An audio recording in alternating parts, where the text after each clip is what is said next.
Hi guys, good night again. It's time to sleep here in Philippines.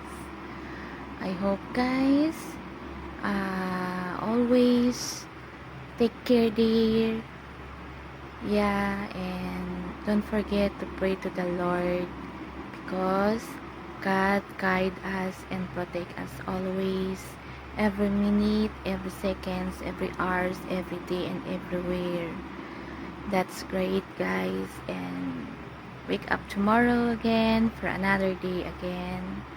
I hope this video, if my video reach outside the country Philippines, thank you so much and God bless. Please follow me and more subscribes, and please watch my videos for more